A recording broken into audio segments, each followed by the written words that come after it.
Hello મિત્રો, જય શ્રી કૃષ્ણ. આપ સૌનું સ્વાગત કરું છું મારા ચેનલની અંદર. કેનેડાની અંદર હજી કોને કોને પીઆર આ મંથની અંદર મળી શકે છે અથવા કોનું પીઆરનું સિલેક્શન આ મહિનાના એન્ડ સુધીમાં થઈ શકે છે. ડિસેમ્બર 2024ની જ્યારે વાતો કરીએ ત્યારે લગભગ જુલાઈ 2024ની જો વાત કરીએ તો એક ટાર્ગેટેડ આંકડો એટલે કે રેન્કિંગ આંકડો આટલા વર્ષોમાં ક્યારેય નહોતું થયું, એટલા બધા પીઆર ઇસ્યુ કરવામાં આવ્યા.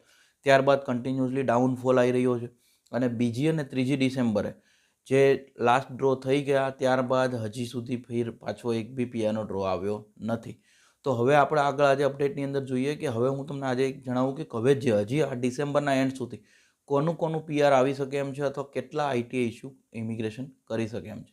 એ પહેલાં જો ચેનલ પર નવા છો તો સબસ્ક્રાઈબ કરી દેજો, નોટિફિકેશન ઓન રાખજો, મેક્ઝિમમ લોકો જો શેર કરવાનું ના ભૂલતા, because spread education support education. જો હવે આપણે આગળ વધીએ કે જ્યાં આગળ જો અત્યારના કેસમાં આપણે એવું વિચારીએ કે ડિસેમ્બરના એન્ડ સુધી એટલે કે આ વર્ષના અંત સુધીમાં હજી કેટલા આઈટીઆઈ ઇસ્યુ થઈ શકે એમ છે તો કેનેડા કોને પીઆર હજી રિલીઝ કરી શકે છે. તો ત્યાં આગળ જો આપણે જોઈએ તો કેનેડિયન ગવર્મેન્ટનો જે 2025નો ટાર્ગેટ છે 1,24,680 ન્યૂ કમર્સને એક્સપ્રેસ એન્ટ્રી થ્રુ પીઆર આપવાનો.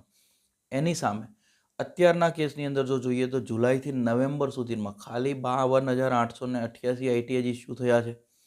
તો એ ઓનલી 42.42% જ છે કે જે ટોટલ એમના નંબર્સ ઓફ આઈટી હતા એના ઓલમોસ્ટ 50% બી નથી. તો આને જો અઝ્યુમ કરતા અગર જો એક ધ્યાનમાં રાખતા ઇક્વિવેલન્ટી આપણે કાઢીએ તો 2.82%ની જો ગણતરી ખાલી કરીએ તો બી હજી ઇક્વિવેલન્ટ તો તમે જુઓ કે 3,522 જેવા આઈટીઓ ડિસેમ્બરના એન્ડ સુધીમાં ટોટલ ઇમિગ્રેશનને રિલીઝ કરવા પડે અને એટલા આઈટીએ ડિસેમ્બરના એન્ડ સુધી રિલીઝ થવાની આશા રાખી શકાય. આની સામે જો કદાચ આપણે પાસ્ટ યરની હિસ્ટ્રી જોઈએ તો 2018ની અંદર 34,738 આઈટીઆઈ ઇસ્યુ થયા હતા. જુલાઈથી ડિસેમ્બરની વાત કરું છું. 74,900 આઈટીઆઈ ગણીએ તો સ્કિલ પાથવે અને ફેડરલ હાઈ સ્કિલ પાથવે દ્વારા થયા હતા. 46%નો રેશિયો હતો, એપ્રોક્સિમેટ છે. 2019ના ડેટામાં 50,100 આઈટીએ, 81,400 આઈટીએ પાથવેસ દ્વારા, એટલે ટોટલ આંકડો જે હતો એ 61.55%નો આંકડો હતો. 2022ની વાત કરીએ બિકોઝ 2020 અને 2021 કોવિડ પેન્ડેમિકને કારણે કદાચ આંકડાઓ રિલીઝ નથી કર્યા ઇમિગ્રેશને. 2022ના આંકડાઓ વાત કરીએ 25,509, 55,900 અને 45.63%ના આંકડાઓ હતો. 2023માં જો ડાયરેક્ટલી આપણે જોઈએ તો 35,750 આઈટીએ, 82,800 આઈટીએ પાથવેસ દ્વારા અને 43.18% રેશિયો હતો.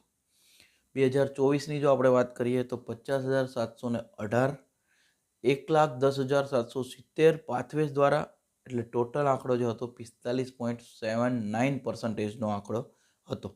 હવે તો કે આગળ આપણે જોઈશું કે કોને એટલે કે કયા ફિલ્ડવાળાના આઈટી હજી ડિસેમ્બરના એન્ડ સુધી રિલીઝ થઈ શકે છે. તો એની અંદર હું તમને કહું healthcare occupation, trade occupation, French language proficiency. પ્રોગ્રામ્સની જો વાત કરીએ તો કેનેડિયન એક્સપિરિયન્સ ક્લાસવાળાના થઈ શકે છે, પ્રોવિઝનલ નોમિની પ્રોગ્રામ દ્વારા થઈ શકે છે, federal skill worker, federal skill trade program FSTP. આટલા ડ્રોઝ અત્યારે રિલીઝ થવાની ગણતરી દેખાઈ રહી છે. આની અંદર જો કદાચ રિપોર્ટ અનુસાર આપણે વાત કરીએ તો ઓગસ્ટથી ડિસેમ્બર 2024 સુધીમાં આ લોકોના કેટલા ડ્રો થયા છે. સીઈસી ક્લાસ કેનેડિયન એક્સપિરિયન્સ ક્લાસની જો વાત કરીએ તો 7 ડ્રો, પ્રોવિઝનલ નોમિની પ્રોગ્રામ પીએનપીની વાત કરીએ તો 7 ડ્રો, ફ્રેન્ચ લેંગ્વેજવાળાની પ્રાયોરિટીની વાત કરીએ તો 4 ડ્રો, ટ્રેડ ઓક્યુપેશનનો 1 ડ્રો અને હેલ્થકેર ઓક્યુપેશનનો બી 1 ડ્રો થયો છે.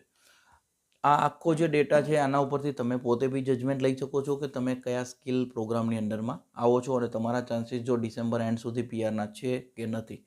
હવે મેઇનલી વસ્તુ જે બી અમારી પાસે ડેટા આવ્યો છે બને એટલી સરળ ભાષામાં તમારી સાથે શેર કરવાની કોશિશ કરી છે. તમને માહિતી સારી લાગી એક લાઇક કરી દેજો. તમારો કોઈ ઓપિનિયન હોય, ફીડબેક હોય યા તો સવાલો હોય તો કોમેન્ટ જરૂરથી કરતા રહેજો. મેક્ઝિમમ લોકો સુધી શેર કરવાનું ના ભૂલતા, because spread education support education. Thank you so much. જય હિન્દ, જય ભારત.